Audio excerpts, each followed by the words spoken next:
யோவான் 12:26. ஒருவன் எனக்கு ஊழியம் செய்கிறவனானால் என்னை பின்பற்ற கடவன். நான் எங்கே இருக்கிறேனோ அங்கே என்னுடைய ஊழியக்காரர் இருப்பார். ஒருவன் எனக்கு ஊழியம் செய்தால்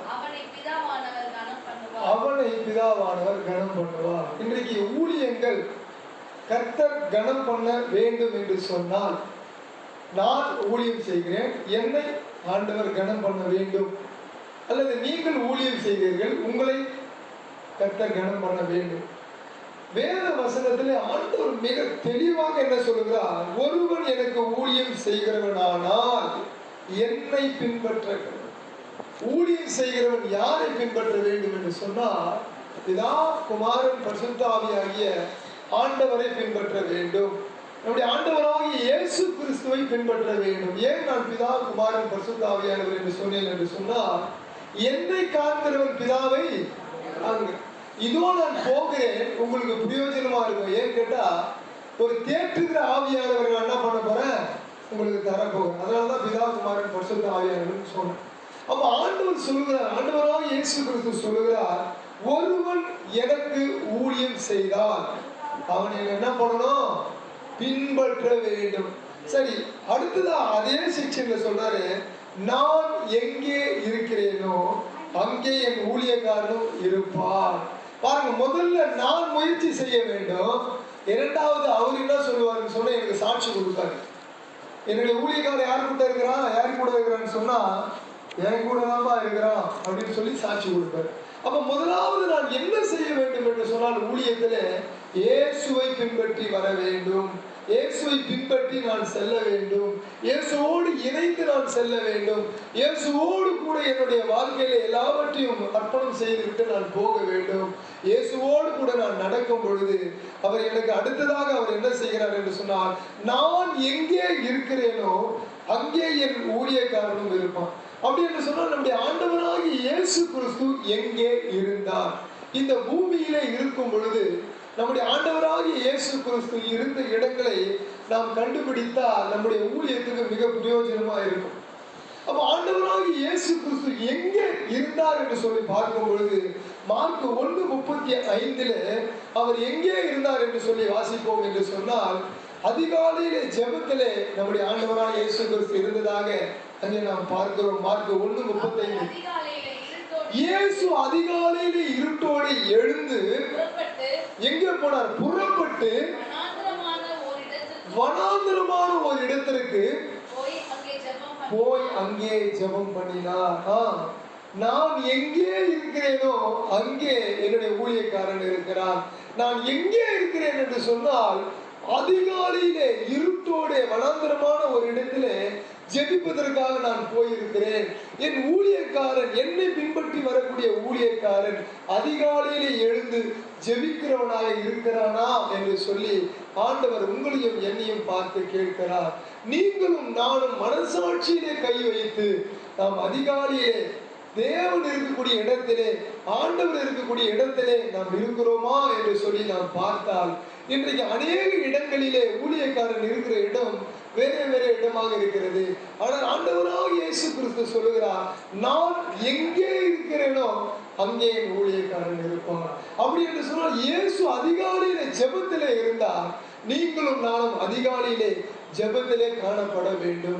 அடுத்ததாக ஆண்டவர் எங்கே இருந்தார் என்று சொன்னார், முதலாவது அதிகாலையிலே இருந்தார். இரண்டாவது ஒரு இடத்திலே இருக்கிறார். எங்கே இருக்கிறார் என்று சொன்னால், லூக்கா எழுதின சுவிசேஷம் 6வது அதிகாரம் 12வது வசனம் சொல்லுகிறது.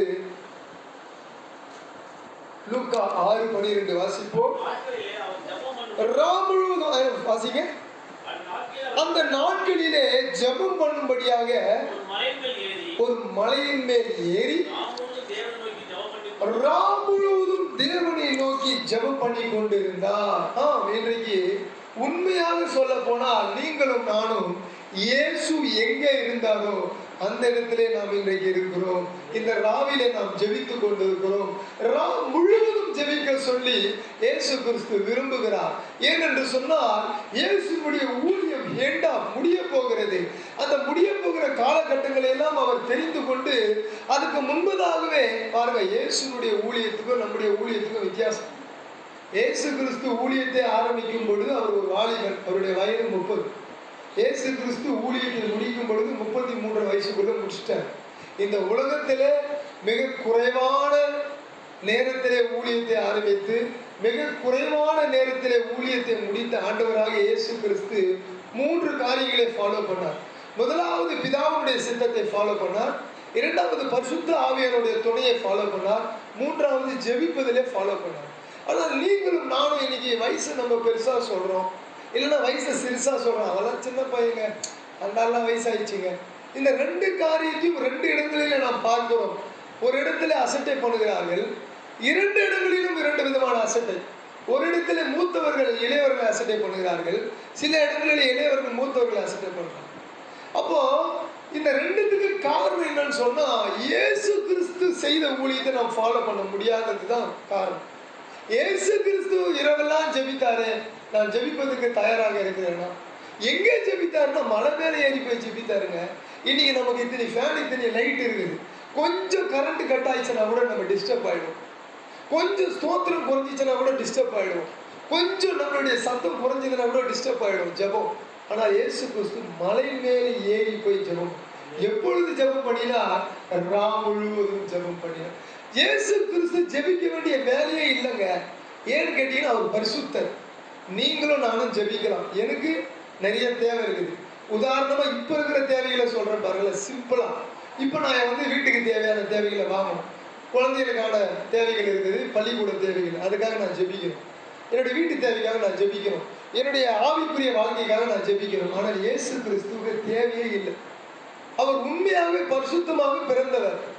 மரியாளுடைய வயிற்றிலே பரிசுத்த ஆவியினாலே நிரப்பப்பட்டு பிறந்தவர். உண்மையாக பரிசுத்த ஆவியினாலே நிரப்பப்பட்ட தேவகுமாரனாக வெளிப்பட்டவர். உண்மையாகவே அவரிடத்திலே பாவம் ஏதும் இல்லை. உண்மையாக சொல்லப்போனால் பிதாவை விட்டு உங்களுக்காக எனக்காக வந்தார். ஆனால் அவருடைய ஊழியத்தினுடைய அந்த கெப்பாசிட்டி அவர் தெரிஞ்சிருந்தது. அதனால ராம் முழுவதும் போய் ஜெபிச்சார். நம்ம ஊழியத்தினுடைய தன்மை தெரியல. இதோ நான் சீக்கிரமாய் வருகிறேன்னு சொன்னார்ல இயேசு கிறிஸ்து. அந்த கெப்பாசிட்டி தெரிஞ்சிச்சுன்னா, அந்த மதிப்பு மரியாதை தெரிஞ்சிச்சுன்னா, ராம் முழுவதும் நாம் ஜெபிப்போம், பகல் முழுவதும் நாம் ஜெபிப்போம், பரிசுத்தமாய் நாம் ஜெபிப்போம். யாரையும் நம்ம பார்க்க மாட்டோம். இயேசு கிறிஸ்து சொன்னாரு, மனிதர்களால் வரக்கூடிய புகழ்ச்சிக்கு நீங்க என்ன பண்ணுங்க? ஜாக்கிரதையா இருங்க, எச்சரிக்கையா இருங்க. மனிதர்களால் வரக்கூடிய புகழ்ச்சிக்கு நம்ம என்ன பண்ணணும்? எச்சரிக்கையா ஜாக்கிரதையா இருக்கணும். இன்னைக்கு நீங்க வாயை திறந்து ஒவ்வொரு மனிதனும் பேசக்கூடிய வார்த்தைகளை பார்த்தீங்கன்னா, ஐயா நீங்க எப்பேற்பட்டவர், ஐயா ஐயா உங்களதான் பார்க்கணும்னு நினைச்சேன். எல்லாமே பொய், டோட்டலா பொய். 100% இந்த செல்போனில் பேசக்கூடிய வார்த்தைகள் 50% பொய், 50% தான் நிஜம். அந்த 50% கூட ஜெபம் இல்லை, பரிசுத்தம் இல்லை, உத்தமம் இல்லை, உண்மை இல்லை, நேர்மையான பேச்சு இல்லை, எதுவுமே கிடையாது. எல்லாமே வெளி தோற்றத்துல நம்ம ஜாகிரவா இருக்கும். எல்லாமே வெளி தோற்றம், எல்லாமே வெளி தோற்றம். ஆனால் ஆண்டவராக இயேசு கிறிஸ்து வெளியிலும் சுத்தமா இருந்தாரு, உள்ளேயும் சுத்தமா இருந்தாரு. வெளியே ஒரு இடத்துல கேட்கிறாரு, நீங்க யாராவது என்கிட்ட குற்றம் இருக்குன்னு கண்டுபிடிக்க முடியுமா சொல்லுங்க. ஒருத்தரோட சொல்ல முடியல. வெளியில. உள்ள பார்த்தா ராம் முழுவதும் ஜெபிக்கிறாருங்க. இரவெல்லாம் ஜெபிக்கிறார் பிதாவை நோக்கி. நீங்களும் நானும் உண்மையாவே நிச்சயமாக சத்தியமாக ஆண்டவருக்கு முன்னால நம்ம எவ்வளவு நேரம் ஜெபிக்கிறோம் அப்படின்னு நம்மளால டைரியில எழுத முடியுமா? எவ்வளவு நேரம் பேசுறோம், எவ்வளவு நேரம் சுத்துறோம், எவ்வளவு நேரம் பார்க்கிறோம், எவ்வளவு நேரம் நோண்டுறோம், எவ்வளவு நேரம் கத்துறோம், எவ்வளவு நேரம் எங்கெங்கேயோ ஓடுறோமே.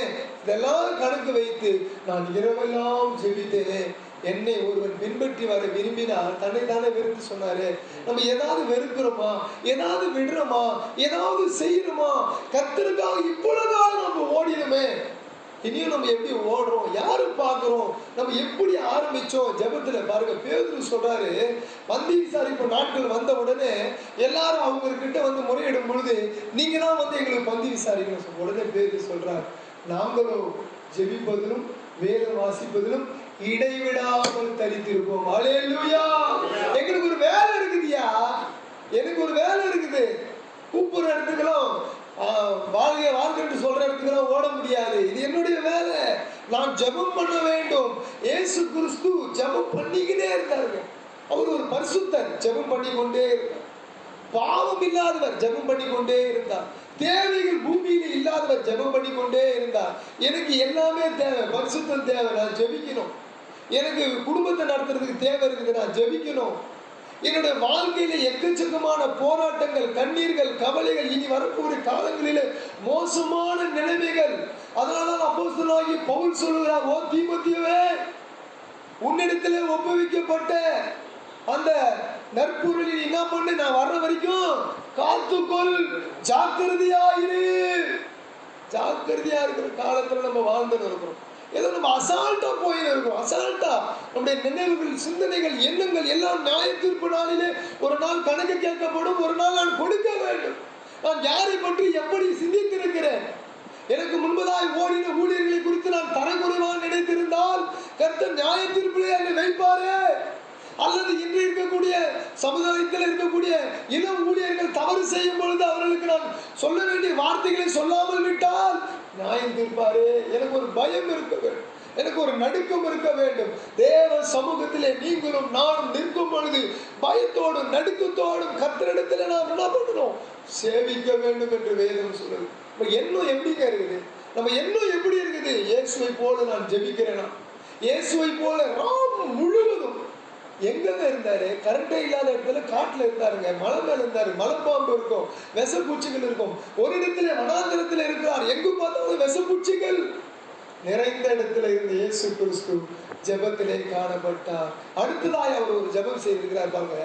நான் எங்கே இருக்கிறேனோ என் ஊழியக்காரர் அங்கே இருக்கிறார். நான் எங்கே இருந்தேன்? வனாந்திரத்தில் ஜெபித்துக் கொண்டிருந்தேன். ஆகவே என் ஊழியக்காரன் தனியே போய் ஜெபிக்க வேண்டும். நான் எங்கே இருந்தேன்? மலையிலே ஜெபித்துக் கொண்டிருந்தேன். ஆகவே என் ஊழியக்காரன் மலையிலே வந்து ஜெபிக்க வேண்டும். தனிமையை காமிக்கிறார். மலைன்றது ஒரு தனிமை, வனாந்திரன்றது ஒரு தனிமை. தனிமையில நான் ஜெபிச்சிருக்கிறேயா. நம்ம எவ்வளவு நேரம் தனிமையில ஜெபிக்கிறோம்? கும்பல்ல கடவுளா நடுவுலாம் ஏதோ ஒண்ணு பண்றோம். நம்மள எல்லாரும் பாக்குறாங்க, ஏதோ பண்ணிடுறோம். ஆனா தனிமையில எவ்வளவு நேரம் ஜெபிக்கிறோம்? தனிமை ஜெபம் இல்லை என்று சொன்னால் இனி வரப்போற காலம் பொல்லாத காலம். நம்ம ஏதோ ஒன்று யோசிச்சுக்கிறோம். யாரை பத்தியும் யோசிக்கிறது நான் ஊழியத்துக்கு வரல.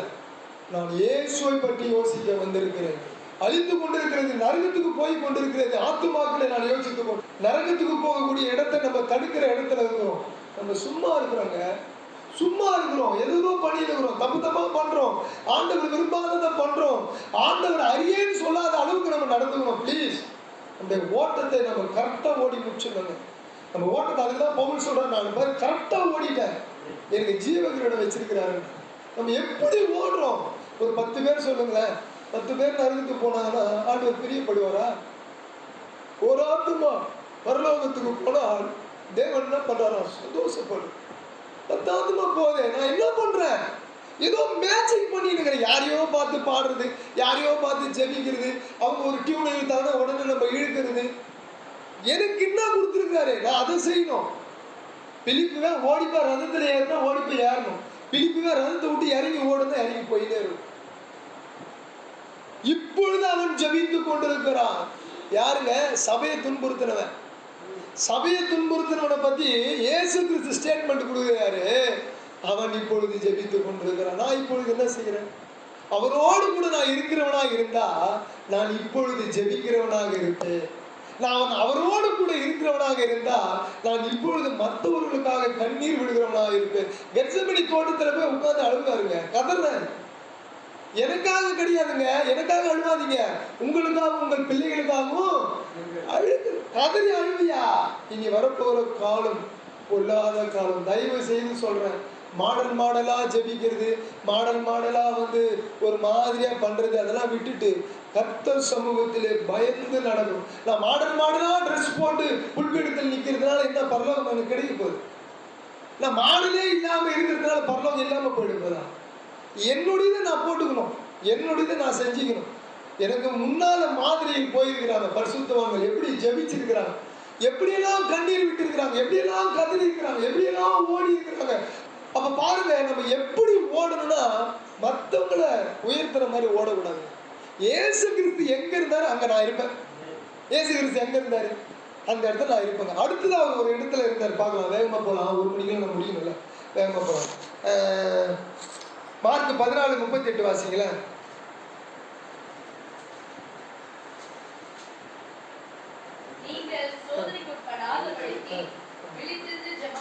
நீங்கள் சோதனைக்கு உட்படாமல் இருந்து விழித்திருந்து ஜெபம். எதுக்கு சோதனைக்குன்னு சொன்னா, இந்த இந்த இந்த வார்த்தை எப்போ ஆண்டவர் சொன்னாருன்னு சொன்னா, ஃபினிஷ் பண்றாரு ஊழியத்தை ஃபினிஷ் பண்ண போறாரு. நாளைக்கு நீங்க நைட்டு முடிஞ்சதுன்னா நாளைக்கு காலைல ஊழியத்தை என்ன பண்ண போறாரு, நிறைவேற்ற போறாரு.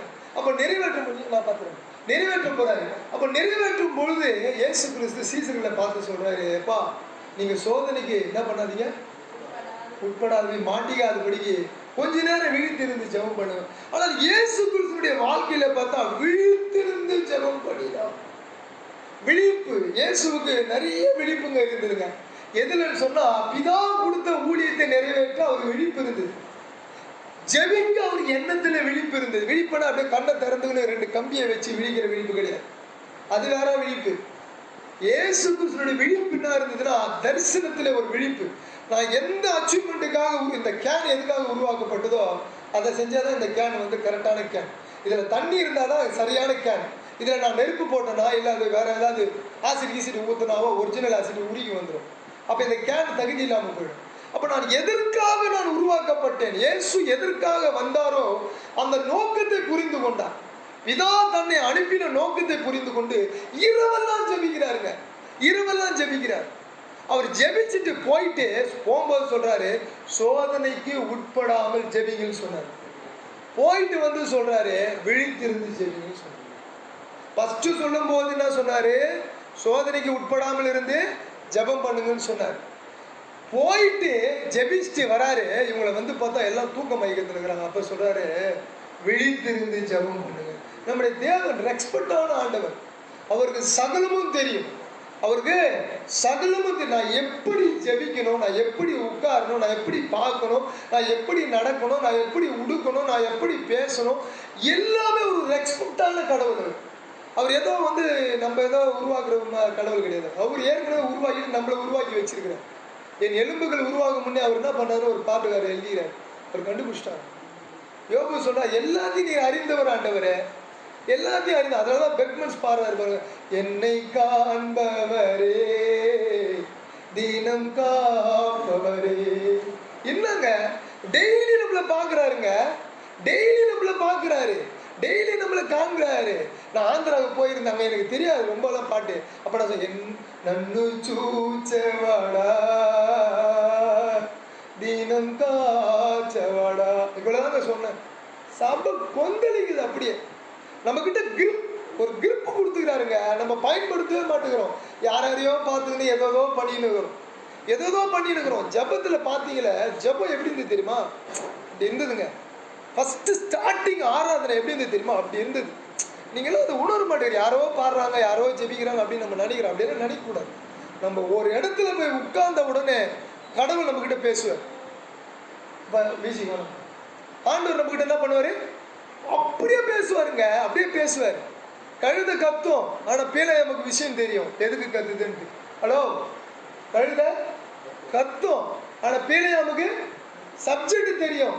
நீங்களும் நானும் பேலையாமா இருந்தாதான் கழுத கத்துறதை உணர முடியும்.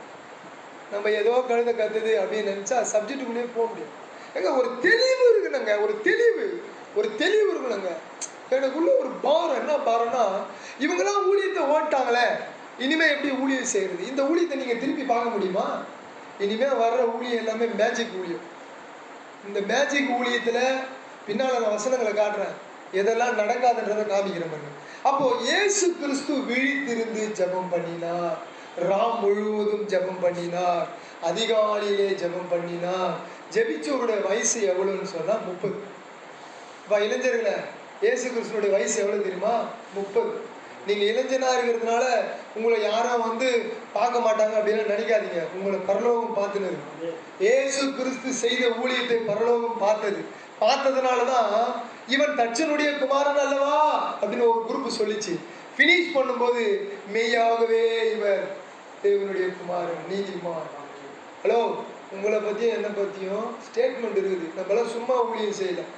கரை ஏறினார், அப்படி ஞானஸ்தானம் எடுத்துட்டு கரை ஏறினார் ஒரு இளைஞன், 30 வயது இருக்கக்கூடிய ஒரு இளைஞன். இயேசு கிறிஸ்து பரலோகம் சொல்லிச்சு, இவர் என்னுடைய நேசகுமாரன், ஐ லவ் யூ ஜீசஸ், இவர் என்னுடைய நேசகுமாரன். பார்த்துன்னு இருக்குது, நம்மளை பார்த்துன்னு இருக்குது, பரலோகம் பார்த்துன்னு இருக்குது. ஒரு நிமிஷத்துல நம்ம செய்யற எல்லா ஜபங்களையும் பரலோகம் பார்க்குது. நம்ம பாடுற எல்லா பாட்டையும் பரலோகம் பார்க்குது. நம்ம விடுற கண்ணீர் எல்லாம் துருத்தியில பிடிச்சி டப்பால பிடிச்சி அங்க வச்சிருக்கிறார். ஒரு நாள் வருது, நான் எதுக்காக கண்ணீர் விட்டேன்? ஆஸ்திக்கு கண்ணீர் விட்டனா? என் குடும்பத்துக்காக கண்ணீர் விட்டனா? ஆத்து மக்களுக்காக கண்ணீர் விட்டனா? அழிந்து கொண்டுகிற தேசத்துக்காக கண்ணீர் விட்டனா? அல்லது பாழாய் போகிறதான என் பட்டணங்களுக்காக கண்ணீர் விட்டனா? கண்ணீர் எல்லாம் துருத்தியிலே இருக்கிறது. வேல்யூபிள்ங்க. நீங்களும் நானும் சும்மா கிடையாது. ஏதோ நம்ம இந்த பூமியில உருவாகிட்டோம் அப்படிலாம் கிடையாது. ஒரு நோக்கம், ஒரு பர்பஸ், ஒரு நோக்கம் இருக்குதுங்க. ஒரு நோக்கம் இருக்குது.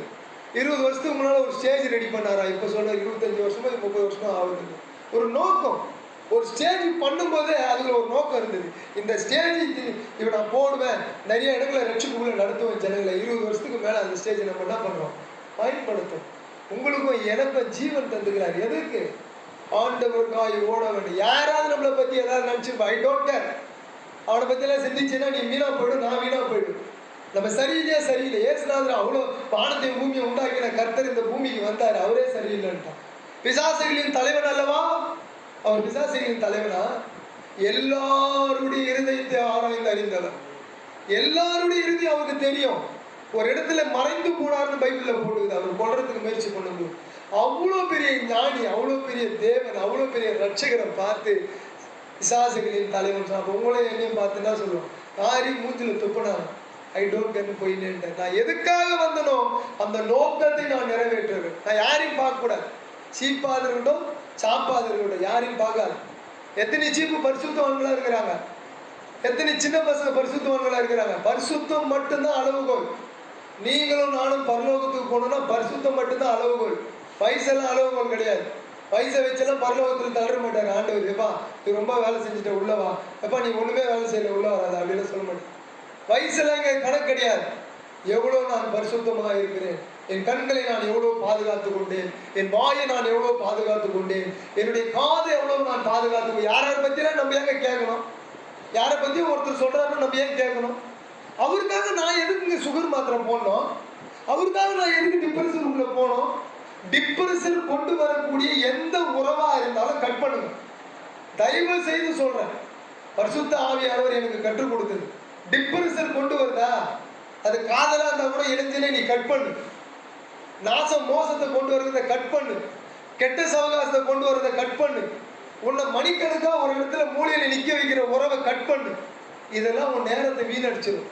ஏசு கிறிஸ்து ஒரு நாள் வரும் பொழுது நேரத்தை குறித்து புத்தகம் வைத்திருக்கிறார். கணக்கு கேட்பார், எவ்வளவு நேரம் என்ன செஞ்சேன்னு சொல்லி.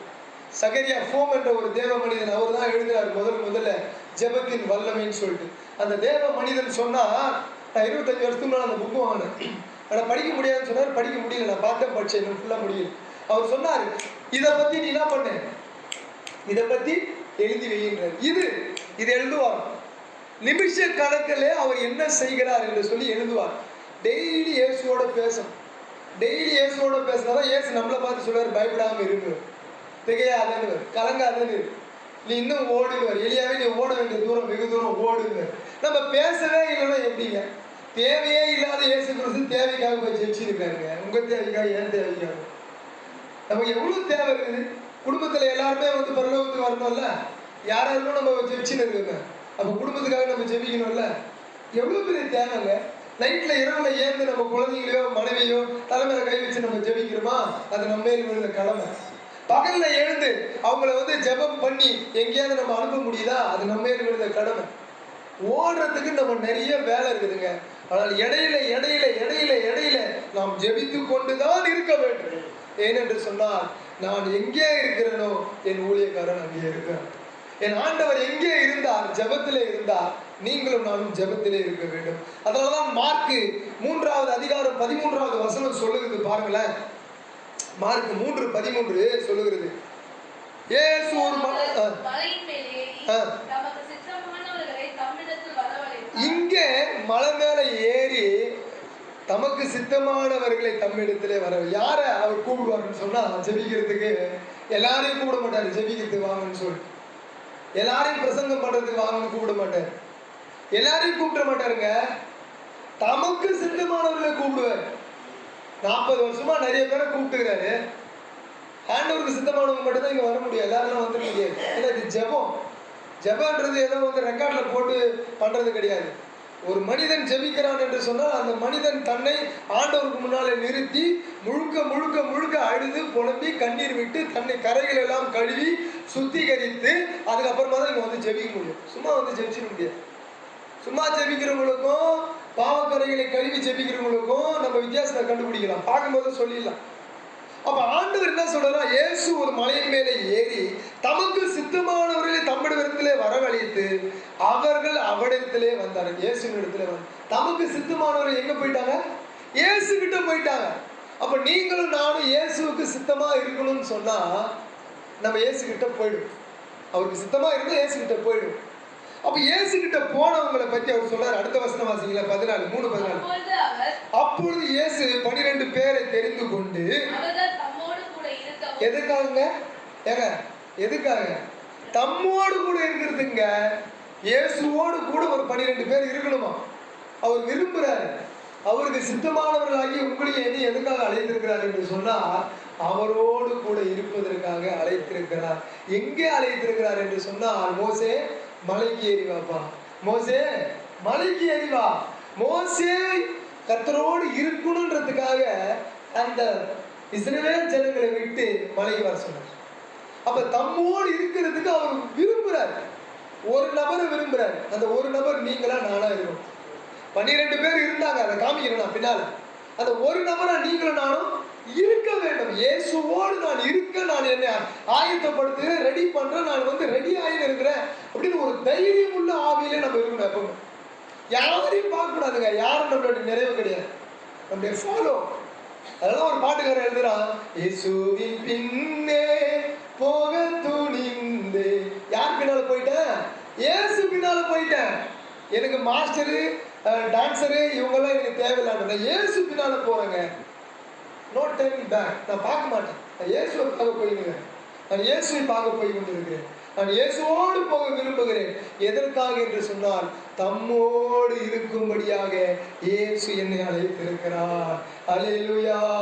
உங்களையும் என்னையும் எதற்காக அழைத்தார் என்று சொன்னால், தம்மோடு இருக்கும்படி, இயேசுவோடு இருக்கும்படியாய், மலை மேலே இருக்கும்படியாய், வனாந்திரத்திலே இருக்கும்படியாய், தனித்து ஜெபிக்க இருக்கும்படியாய் இயேசு உங்களையும் என்னையும் தெரிந்து கொண்டு தம்மோடு இருக்கும்படியாய் அழைத்தார். அந்த வசனத்தை முடியுங்களா, படிங்களா. தம்மோடு இருக்கும்படியாகவும் அடுத்ததாக பிரசங்கம் பண்ணும்படியாக தாம் அவர்களை அனுப்பவும் இருக்குங்க. வியாதிகள் பின்னால வர. அப்ப இயேசு பிரசங்கம் பண்ணும்படியாக உங்களை என்னை அழைத்திருக்கிறார். சும்மா கிடையாது. ஸ்தேவான் பிரசங்கம் பண்ண தொடங்கின பின்பு பரலோகம் திறந்துச்சு. பிரசங்கம் சொன்னா நீங்க ஏதோ வந்து நம்ம ஏதோ நினைச்சுட்டு இருக்கிறோம், நம்ம பண்றதுதான் பிரசங்கம். அப்படி கிடையாது. ஆவியிலே நிரம்பி பிரசங்கம் பண்ணினால் பரலோகம் திறந்து தரிசனத்தை நம்ம பார்க்கிறோம். நம்ம ஏன் பிரசங்கம் பண்றோன்ற அந்த ஐடியாலஜி இருக்கணுங்க. அந்த ஐடியா இருக்கணும், அந்த திங்கிங் இருக்கணும், அந்த எண்ணம் இருக்கணும். நான் எதுக்கு ஏன் பிரசங்கம் பண்றேன்? நான் போய் எங்கேயாவது போய் பேசிட்டு போலாமே. நான் எங்கேயாவது போய் என்னோட பெருமைக்காக யாரையாவது வாழ்க்கைன்னு சொல்லிட்டு ஒரு 5 ரூபா 10 ரூபா வாங்கி போட்டு போலாம்ல. எனக்கு எதுக்கு இந்த பிரசங்கம்?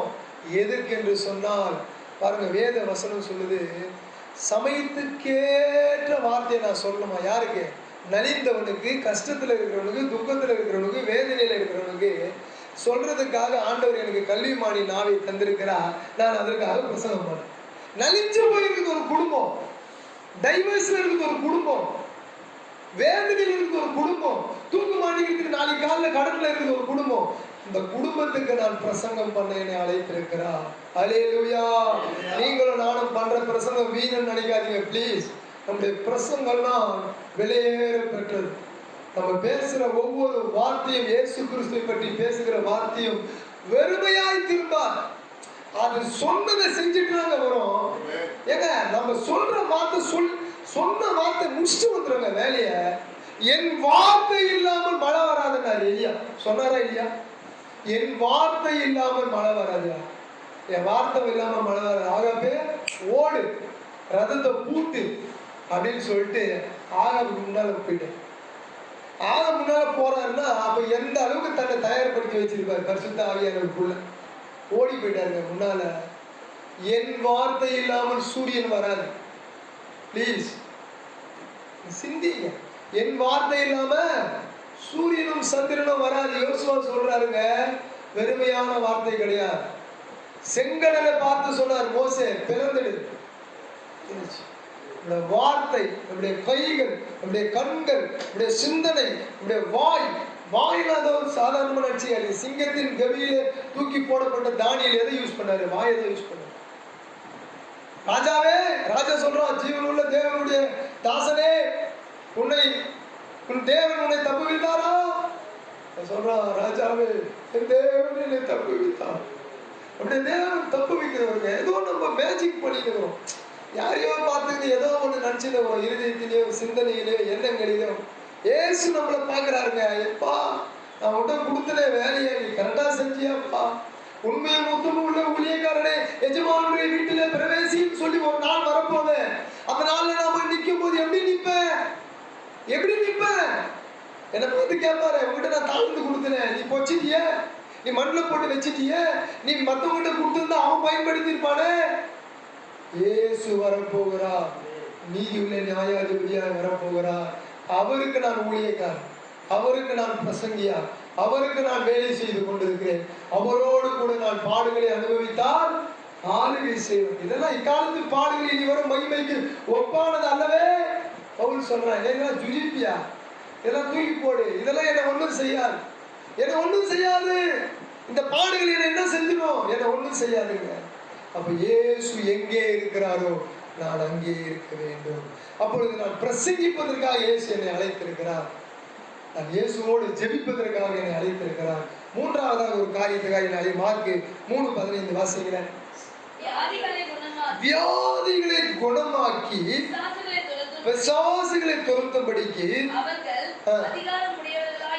அவர்கள் அதிகாரமுடையவர்களாய் இருக்கவும் அவர்களை ஏற்படுத்தினேன். எதற்காக இயேசு என்னையும் உங்களையும் அவரோடு கூட இருக்க வச்சாருன்னா, வியாதியை துரத்துறதுக்கு, குணமாக்குறதுக்கு, பிசாசுகளை துரத்துறதுக்கு, அவரோடு கூட இருக்கிறது.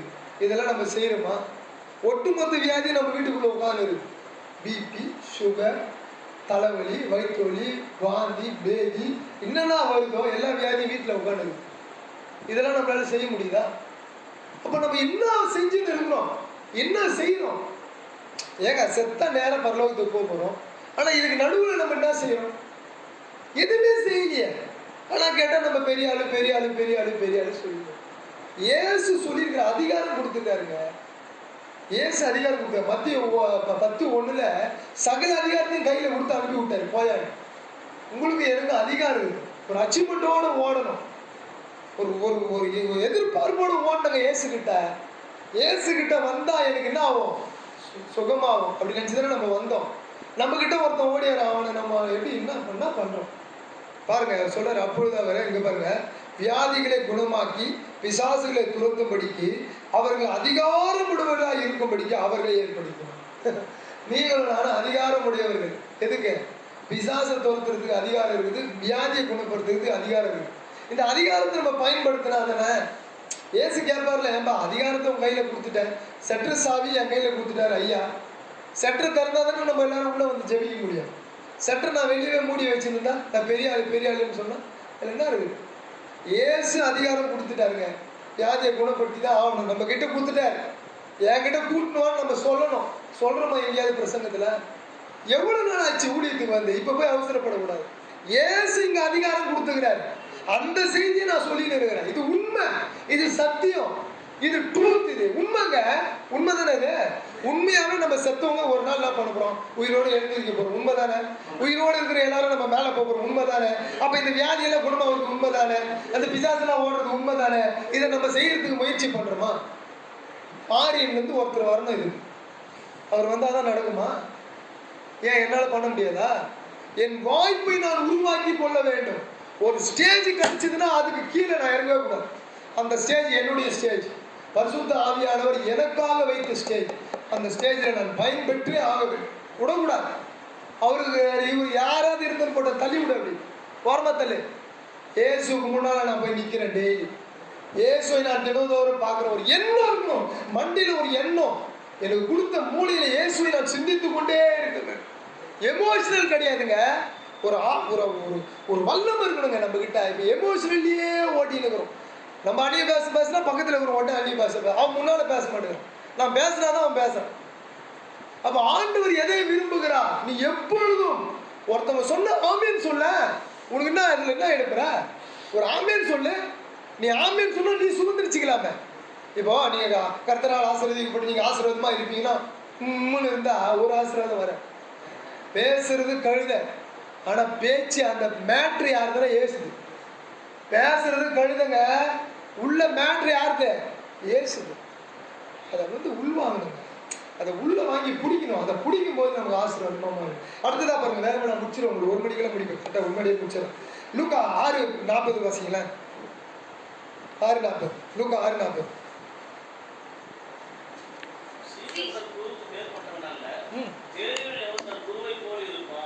தேறினவன் யாரா இருக்கிறான்னு சொன்னா குருவை போல இருக்கும். அப்ப இயேசுவை போல நான் இருக்கணும்னு சொன்னா நான் தேரணும். நான் தேரணும்னு சொன்னா நான் அதிகாலையில் இயேசுவோட பேசணும். நான் அதிகாலை இயேசுவோட பேசுறேன், நான் தேருவேன்.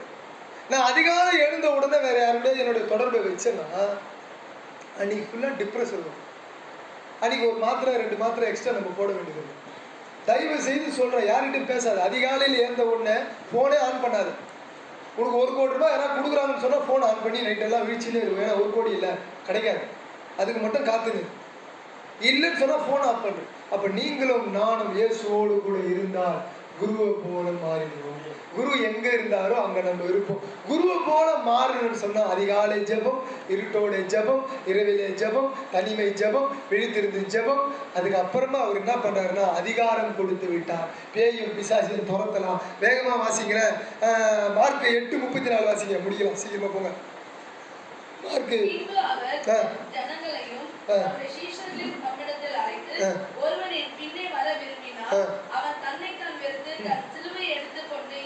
என்னை பின்பற்ற கடவன்.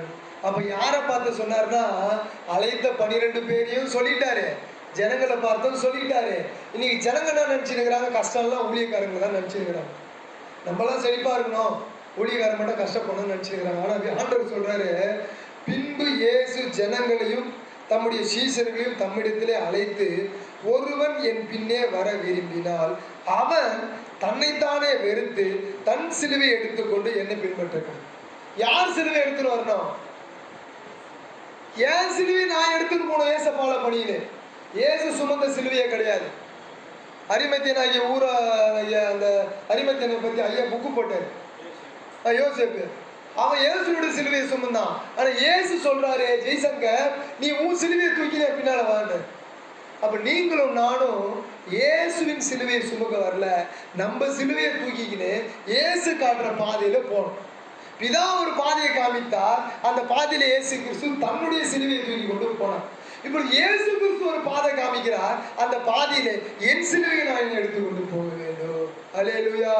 அதெல்லாம் பேதுருவை பார்த்து ஆண்டவர் சொன்னார், பேதுருவே இவ்வளவு நேரம் நீ மேஜிக் எல்லாம் பண்ண, இனிமே நீ என்ன பண்ண முடியாது, மேஜிக் பண்ண முடியாது, இன்னும் ஒருத்தன் வழி நடத்துவான். இவ்வளவு நாள் நீ எதை பண்ணிட்ட, இனிமே உன்னை வழி நடத்துறதுக்கு, உன்னை அறைய கட்டுறதுக்கு இன்னொருத்தன் வந்துருவாங்க. நீங்களும் நானும் தொடர்ந்து ஓடிதான் ஆக வேண்டும். ஏன் என்று சொன்னால் நீங்களும் நானும் இயேசுவோடு கூட இருக்க அழைக்கப்பட்டிருக்கிறோம். அல்லேலூயா. லாஸ்ட் வசனத்தை வாசி முடிக்கலாம். மத்திய 10:28 கரெக்டாக கையில் கொடுத்துருவேன். மத்திய 10:28 தன் சிலுவையை எடுத்துக்கொண்டு என்னை பின்பற்றாதவன் எனக்கு பாத்திரன் அல்ல. என் சிலுவையே நான் தூக்கிட்டு போக முடியலன்னா இயேசு பின்னால, இயேசுக்கு நான் என்ன இல்லை, பாத்திரமே கிடையாது, டப்பாவே கிடையாது, இந்த பாத்திரமே கிடையாது. இந்த பாத்திரத்துல ஊத்தணும், ஃபில் பண்ணணும்னு சொன்னா நான் என் சிலுவையை தூக்கி போனாதான் அவர் ஃபில் பண்ணுவார். இல்லைன்னா நான் பாத்திரம் வேணா இருக்க முடியாது. இன்னைக்கு எதோ நினச்சிக்கிட்டு நம்ம இந்த திங்கிங்லேயே இருக்கிறோம், ஏசு வந்தால் நம்ம போயிடுவோம், ஏசு வந்தால் நம்ம போயிடுவோம். ஏசு ஏன் வரலன்னா நம்ம ரெடி ஆகல, அதனால வரல. அவர் எப்போ வேணா திருடனை போல வந்துடுவார். நம்ம ஆயத்தமாக இருந்தா தானே. நம்ம ஆயத்தமே இல்லையா? அப்ப எப்படி வந்துட்டா யாரை கூட்டிட்டு போவாரு? அவர் வந்தாருன்னா பிசாசு என்ன பண்ணுவானா, ஐயோ ஆயத்தமே இல்லை, யாரை கூட்டிட்டு போறேன்னு அசிங்க பேசிடுவோம். அதனால அவர் காலம் தாமித்து கொண்டே இருக்கிறார். எல்லாரும் ரட்சிக்கப்படும். லாஸ்ட் வசனம் வாசிங்க. மத்திய 11:29 வாசிங்க. லாஸ்டா முடிக்கலாம். நான் சாந்தமும் மனத்தாழ்மையுமாய் இருக்கிறேன், என் நுகத்தை உங்கள் மேல் ஏற்றுக்கொண்டு இயேசுவினிடத்திலே கற்றுக்கொள்ளுங்கள், அப்பொழுது உங்கள் ஆத்துமாக்களுக்கு இளைப்பாறுதல் கிடைக்கும். இயேசுவை ஏத்துக்கின்னு, இயேசுனுடைய ஊழியத்தை ஏத்துக்கின்னு, வேத வசனத்தை படித்து விட்டு நாம் ஜெபத்தை ஏற்றுக்கொண்டு நாம் வாழ்ந்தோம் என்று சொன்னால் நம்முடைய ஆத்மாவிலே நாம் செய்கிற ஊழியத்திலே இளைப்பாறுதல் கிடைக்கும். நம்ம யாரையோ பார்த்து 10 மீட்டிங்கு போயிட்டு வந்தோம்னா டிப்ரெஷன்ல தான் வரணும். டிப்ரெஷன்லயே தூங்கணும், டிப்ரெஷன்லயே வாழணும், டிப்ரெஷன்லயே ஓடணும். அப்ப இயேசு சொல்லுற நான் சாந்தமும் மனத்தாழ்மையும். என் ஆண்டவர் யார்? சாந்தம் உள்ளவர். நீங்கள் நானும் ஃபாலோ பண்ற ஆண்டவர் யார்? சாந்தம் உள்ளவர். அவர் சொல்ல மனத்தாழ்மையுமாய் இருக்கிறேன் என்று என் நுகத்தை உங்கள் மேல் ஏற்றுக்கொண்டு என்னிடத்திலே கற்றுக்கொள்ளுங்கள். நீங்களும் நானும் இயேசுவின் இடத்திலே கற்றுக்கொள்ள வந்திருக்கிறோம் இந்த நாளிலே. லாஸ்ட்ல ஒரு வசனத்தை நான் சொல்லி முடிக்கிறேன். 2 தீமோத்தேயு 2:15 வாசிங்களா. 2 தீமோத்தேயு நீ வெட்கப்படாத ஊழியக்காரனாயும் சத்திய வசனத்தை நிதானமாய் பகுத்து போதிக்கிறவனாயும் உன்னை தேவனுக்கு முன்பாக உத்தமனாக நிறுத்தும்படி ஜாக்கிரதையாயிரு. எதுக்கு நான் ஓடுறேன்னு சொன்னா, ஒரு நாள் வருது நான் உத்தமன்னு ஆண்டவர் சொல்லணுன்றதுக்காக நான் ஓடினுங்க. நீங்களும் நானும் எதுக்கு ஓடுறோம்? ஏன் ஆண்டவரோடு ஓடுறோம்? யோபு சொல்லுவார், நீ அவரோட பழகி சமாதானமா இரு. அப்ப நீங்களும் நானும் அனுதினமும் ஒவ்வொரு நாளும் ஒவ்வொரு இன்ச் பை இன்ச் இயேசுவை பின்பற்றி போக வேண்டும். அல்லேலூயா, அல்லேலூயா, அல்லேலூயா. ஆசையெல்லாம் நீர்தானையா, தேவையெல்லாம் நீர்தானையா. ஆண்டவரே, என் ஆசையெல்லாம் நீர்தானையா, தேவையெல்லாம் நீ